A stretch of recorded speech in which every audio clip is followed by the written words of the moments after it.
Press the G-spot and the clitoris at once to take a screenshot. Men of Reddit, what NSFW male lifestyle hack can you share? If you stop caring about trying to get laid, your life gets way less complicated and cheaper. I stopped trying a few months ago and ended up getting laid more often. It's a lot easier when someone approaches you since you know they're already interested. It takes just as long to pretend wash your hands as it does to actually wash your hands. So wash your damn hands, you filthy animal. File any fingernail that you hope to put into a butthole. But ask first. Don't just walk up and start trimming her nails. Let her in the car first. Then when you walk around the car so you can fart. Jerk off before making major life decisions. Sometimes your certainty about something is just you being horny. If another guy ever borrows your razor, say, "My ball razor." They won't borrow ever again. If you feel really cold but your balls are hanging normally, congratulations, you probably have a fever. If you imagine your toilet bowl as a clock face and you concentrate your pee stream at about 11 o'clock or 1:30 thereabouts, you can create a pretty sweet whirlpool effect. Double fun if you try to cancel out or turbo boost the flush swirl. Wash out a soap dispenser very well and refill it with water-based lube. Remove all the labels so you don't mix it up.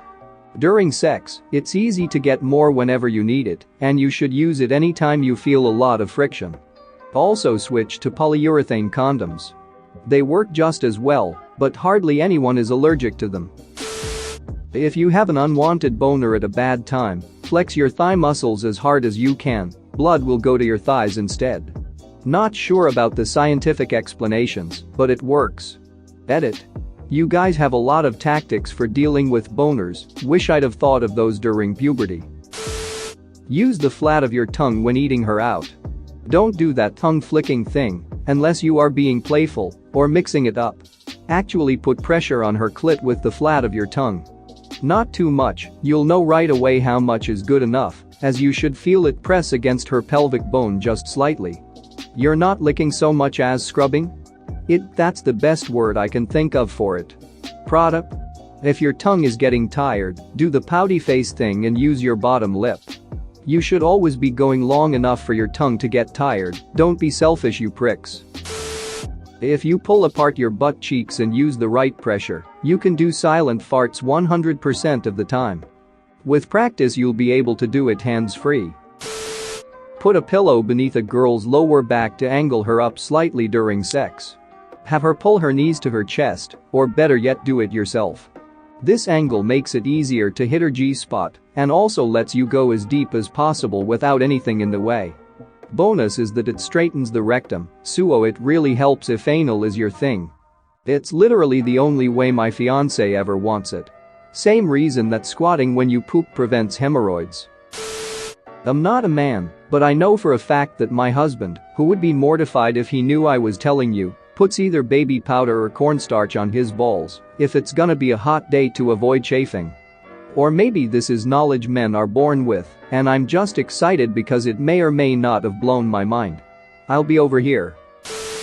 If you're standing and about to climax, bend your knees.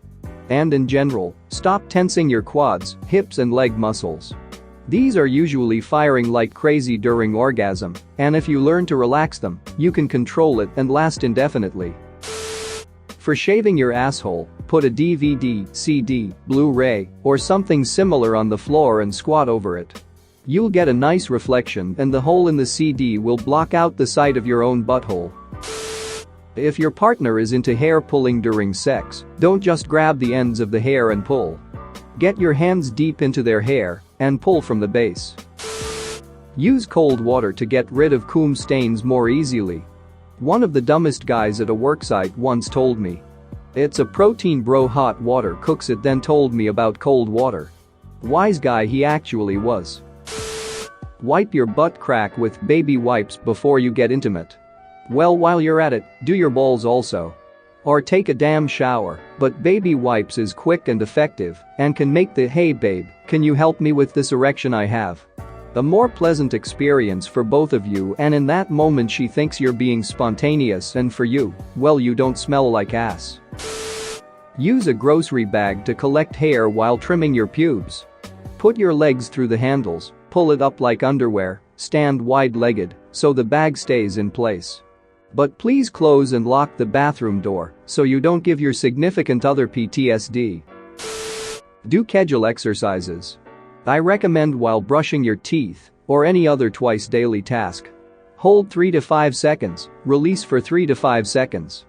10 sets a couple times a day aids stamina, orgasm control, even getting that last bit of pee out. 2 I assume good for prostate health as well, but I can't speak for sure on that. Can also make ejaculations more like dropping Mentos in Coke rather than water leaking from a busted garden hose, so consider investing in protective eyewear. Not so much of a life hack but more of a diagnosis. Your body will almost always perform based on your lifestyle. Sex is a reflection of what you eat, how much you sleep, how stressed you are, and how much you want to do it. Almost all guys have felt that feeling when you want to be full mass, but you're only getting 75%. What I'm saying, if you want to get your sex life in prime condition, you gotta work on all the other parts of your life. Bro, if she's ducking you, she likes your dick. Even if it ain't huge, those of us with normal cocks still want to impress. Here's what I've done to provide a wow factor with my average love stick. Go in as deep as you can. Deep. Then slowly pull out until you're nearly exiting the labia. Wait a bit, then just go in a tiny bit. Then back out. Do this with ranging depths. She'll want that full feeling of where your cock had been. She'll try to back up onto you. Tease her, use your cock to stimulate her mentally. Then, when you're both pretty damn worked up, give it a firm thrust. Not violent, just purposeful. Bury it to the hilt and keep it deep for about 5 seconds. Your cock will feel huge and satisfying to her. Bum rag. No more than an hour before sexy time, if you're planning it that way, get in the shower and soap up. Get good and squeaky. Take the rag and scrub up and down inside your ass crack until there's nothing left. Next, take some body wash and take a second pass. With your hand this time you need the dexterity in your fingers, dick and balls, under to the taint area, then finally going behind and right up the crack, taking care to hit every crevice along the way. Just be careful you don't stick a finger too far up. Unless that's your thing. Rinse and repeat as necessary. When you're out of the shower, do a final wash of your hands with proper antibacterial hand soap to compensate for the fact that you've just had your bare hand halfway up your own ass. It's clean now, but let's not push our luck. It's grossly detailed in its execution, but if you do it right, it addresses a problem that most guys don't like to think about. We stink, often in ways only your partner will notice. And if you want good quality sexy time with no hang-ups, the first step is to eliminate that as much as possible. For myself, I've been doing it for years and it's foolproof. Even had a girl or two venture up there with her tongue. Put one of your balls in between your thumb and fingers. Apply a very small amount of pressure. Gently roll your ball between your fingers. Repeat for the second testicle. Congratulations! You've just checked yourself for testicular cancer. If you felt any hard lumps or anything out of the ordinary, see your doctor. If you check yourself regularly, you can catch it early. Although you may be one nut short afterwards, it's a hell of a lot better than having the cancer spread. Edit. Regarding what you should feel for specifically, here is some more info.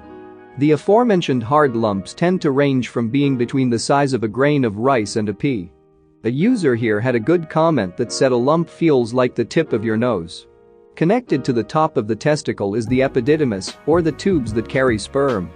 These are very tender to the touch, and some people confuse them with cancer. Another red flag to check for is a swollen ball. For some people it is painful and for others it is not.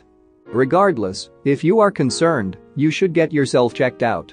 Doctors do this all the time, so there is no reason to be embarrassed. Also, do not feel embarrassed about bringing this up to your parents if you live with them. Your health is their number one priority, and they'll be grateful that you told them. In case this wasn't clear, don't forget to check your third ball as well. Edit 2. Be gentle. Please don't pinch your balls with the force of a vice grip. Don't squeeze any harder than you would if you were holding a baby bird. I know it seems obvious, but it's easy to get carried away and bite off more than you can chew.